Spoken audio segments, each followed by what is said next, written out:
January tends to be a busy month for divorce attorneys because many people are considering divorce. Couples tend to keep it together during the holidays, and when the new year rolls in, they call it quits. But before you throw in the towel, Blanca Cobb, who has a master's in psychology, has suggestions for trying one more time. So Blanca, we're going to hop right into it. What's a reason to give your marriage another try when you want a divorce?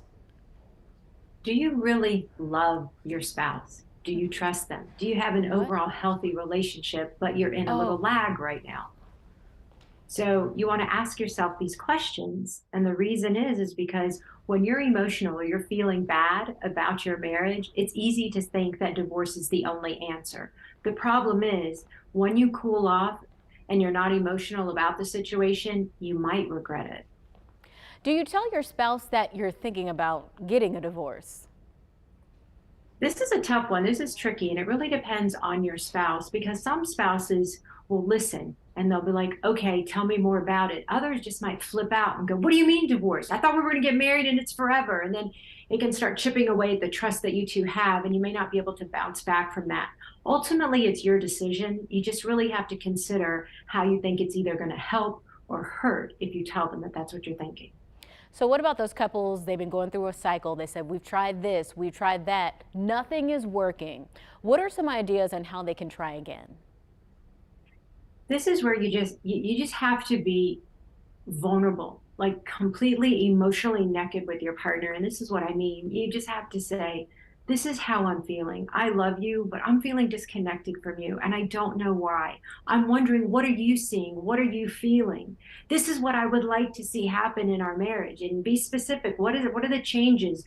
What is the connection? What is it that you want to see? And then get their perspective. What is it that they want? And the reason you're putting it out on the line and you're bearing it all is because this is the way where it really comes from that saying the bottom of your heart. And then together you figure out where you're going to go, because a marriage is a partnership. You cannot do it alone. Both of you have to contribute. And if both of you are on the same page and feeling similarly and come up with a plan together, you're more likely to be successful. And one last thought, either to yourself or you write it down. Think about why you fell in love with your spouse.